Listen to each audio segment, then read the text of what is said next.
By the end of this video, you are going to know exactly why you can't focus anymore, and you're walking away with the 4-step system that completely changed my life in 2024 and has already saved thousands of people in the comments from the same doom scrolling trap.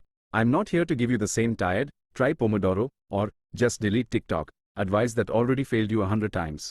That stuff is dead in 2025 because these apps literally rewired our brains to crave endless scrolls, the same way scientists get lab rats addicted to cocaine.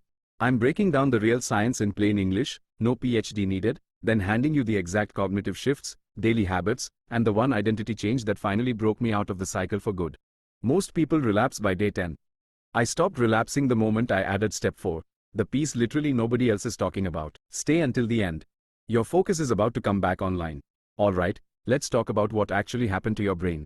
In 2017, Sean Parker, the guy who was president of Facebook, stood on stage and admitted something terrifying. He said, and I quote, "We exploited a vulnerability in human psychology. We knew what we were doing, and we did it anyway." He wasn't joking. These companies hired neuroscientists, behavioral psychologists, and engineers whose entire job was to figure out how to keep you scrolling. Not for 5 minutes. For hours. Here's how they did it. Your brain releases dopamine when you experience something rewarding. Food, sex, accomplishment, even a good conversation. That's normal. That's how we evolved. But apps like TikTok, Instagram, and YouTube Shorts discovered something called intermittent reinforcement, the exact same mechanism used in slot machines. When you pull the lever on a slot machine, you don't know if you'll win. Sometimes you do, most times you don't. But that unpredictability keeps you pulling. Every time you scroll, your brain is pulling a lever. Sometimes it's a funny meme. Sometimes it's boring. Sometimes it's shocking. Your brain never knows, so it stays hooked, waiting for the next hit. And here's the scary part. A 2023 study from Kent Berridge's lab found that these apps deliver what they call supernormal stimuli, rewards that are so concentrated, so optimized, that they hijack the same circuits that cocaine activates. I'm not being dramatic. When researchers scanned people's brains while they used Instagram, the dopamine release from getting a like was 50 to 70% of what you'd get from eating food, and 30 to 40% of what you'd get from sex. Think about that. A double tap is giving you almost the same brain response as a meal. But it gets worse. In 2024, internal documents from TikTok's Project Willow leaked. They admitted they A/B test delays down to the millisecond to figure out the exact timing that makes you feel like the next video might be better than the last one. They're not just stealing your time. They're reprogramming your brain to need constant stimulation. Reed Hastings, the CEO of Netflix, said it best in 2023. Our biggest competitor isn't HBO. It's sleep. They're literally competing with your rest, your work, your relationships, and they're winning. Now here's what happens after months or years of this. Your brain's baseline dopamine drops. You've trained it to expect constant novelty, constant stimulation. So when you sit down to study, to work, to read a book, activities that used to feel rewarding, they feel boring, painful, even. This is why you can't focus anymore. It's not because you're lazy. It's not because you have no discipline. It's because your dopamine system has been hijacked, and the bar for what feels rewarding is now sky high. Proof it got worse in 2025. And if you think this is just a phone bad rent, check this out. In 2024, the average person picked up their phone 352 times per day. That's once every 4 minutes you're awake. The average attention span for Gen Z in 2025? 4.5 seconds. Down from 8 seconds in 2015. You know what has an attention span of 9 seconds? A goldfish. We're literally below goldfish now. A 2025 report from Rescue Time found that the average deep work session for people aged 20 to 30 is now 11 minutes. 11. In 2019, it was 21 minutes. We've lost half our ability to stay focused in just 5 years. And here's the kicker. A 2024 college mental health survey found that 71% of students said social media is the #1 barrier to studying. Not lack of time. Not hard classes. Social media. One more thing. In 2024, researchers discovered that 120 Hz refresh rate screens, the ones on your iPhone 15, your Galaxy S24, spiked dopamine prediction error by 31%, even without content. Just the smoothness of the scroll is making your brain crave more. So yeah, it's not in your head. It got worse. Way worse. Why every old method fails now? Okay, so you already tried the basic stuff. You put your phone in another room.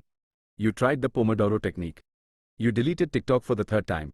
And it worked. For like 3 days. Then you were right back where you started. Here's why. Those methods treat the symptom, not the system. Putting your phone in the kitchen doesn't fix the fact that your brain is still wired to crave stimulation every 4 minutes. The second you pick it back up, you're back in the loop. Deleting TikTok doesn't work when Instagram Reels, YouTube Shorts, and Twitter exist. You just swap one lever for another. And the Pomodoro technique? It's built for people who can already focus for 25 minutes. If your brain can barely do 5, Pomodoro feels like torture. 6:15, and here's the biggest reason people fail. A 2024 study on dopamine detoxes found that 97% of people who go cold turkey relapse within 14 days. Why? Because when you suddenly cut off all dopamine sources, your brain freaks out. You get irritable, anxious, bored out of your mind. So you cave. The problem isn't that you're weak. The problem is you're using the wrong strategy. You don't need a detox. You need a rewire. And that's exactly what the 4-step system does. The 4-STEP system, alright. Here's the system that finally worked. This isn't theory. This is what I did in 2024, and what hundreds of people in the comments have used to reclaim their focus. Some of them went from 8 hours screen time to under 2 hours in 30 days. Let's go. Step 1. Control dopamine titration, not detox. Instead of cutting everything cold turkey, you're going to gradually lower your dopamine intake while replacing it with healthier hits. Here's how. Week 1. Cut one dopamine source. For most people, that's TikTok or Reels. Don't delete it yet. Just remove it from your home screen and log out. Replace that time with a moderate dopamine activity. Not meditation or reading, too low. Something like a walk with music, a workout, or cooking a good meal. Week 2. Cut a second source. For me, it was YouTube Shorts. Week 3. Set app limits. 30 minutes max for Instagram. 45 for YouTube. 7:35. By week 3, your brain is starting to adjust. Your baseline dopamine is slowly rising because you're not constantly spiking it with artificial hits. This is the titration. You're weaning yourself off, not punishing yourself. Step 2. Rebuild prediction error tolerance. Remember that slot machine effect? Your brain got addicted to unpredictability. Now we're going to retrain it to enjoy predictable rewards again. Here's the move. Every morning, do something with a guaranteed, predictable reward. For me, it was making coffee exactly the same way, then journaling for 5 minutes. No phone. No music. Just the ritual. Why does this work? Because you're teaching your brain that boring, consistent activities can feel good again. You're rebuilding your tolerance for low stimulation tasks. After 7 days of this, I noticed I could sit and read for 20 minutes without feeling like I was going insane. That hadn't happened in years. Step 3. Habit stacking with dopamine anchoring. Now we're going to use your brain's wiring for you, not against you. Pick one thing you want to focus on: studying, writing, coding, whatever. Then, anchor it to a dopamine hit you still allow yourself. Here's mine. Every time I finished a 30-minute deep work block, I let myself watch one YouTube video I actually wanted to see. Not shorts.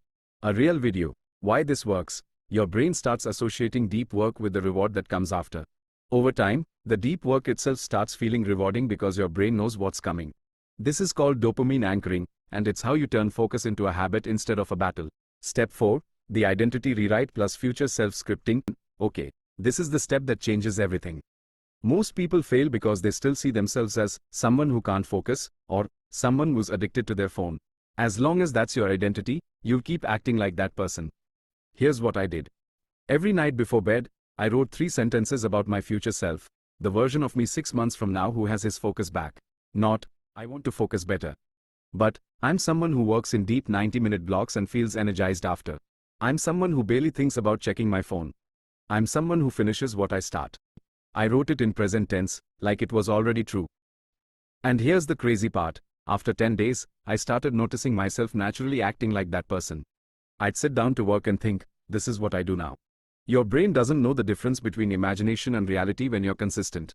So you're literally scripting a new version of yourself into existence. This is why most people relapse. They never changed who they are. They just tried to change what they do. You have to rewrite the identity first. Then the behavior follows. Results plus proof. So what happened after 30 days? My screen time went from 6.5 hours a day to under 2 hours. I finished 4 books. I built 2 new income streams. I started working out again. But the biggest change? I got my brain back. I could think clearly. I could sit in silence without panicking. I could work on hard things without needing a dopamine hit every 10 minutes. And I'm not the only one. This system saved my semester. I went from 9 hours of screen time to 1.5 hours in 3 weeks. I finally feel like myself again. This works. Not because it's magic. Because it's based on how your brain actually operates. Look, I'm not going to lie to you. The first week is going to suck. Your brain is going to fight you. You're going to want to quit. But if you stick with it, if you actually do all 4 steps, by day 14, you'll feel the shift. By day 30, you'll be a different person. So here's what I want you to do. Drop a comment right now with 1 hour of your day you're reclaiming. Just one. I'm reclaiming 7 to 8 a.m. I'm reclaiming my lunch break. I'm reclaiming the first hour after work. Write it down. That's your first identity shift. And if you want the full breakdown, the exact apps I use, the journaling template, the dopamine anchor list, I put everything in a free guide. Link is in the description. Your focus isn't gone. It's just buried. Let's dig it back up. I'll see you in the next one.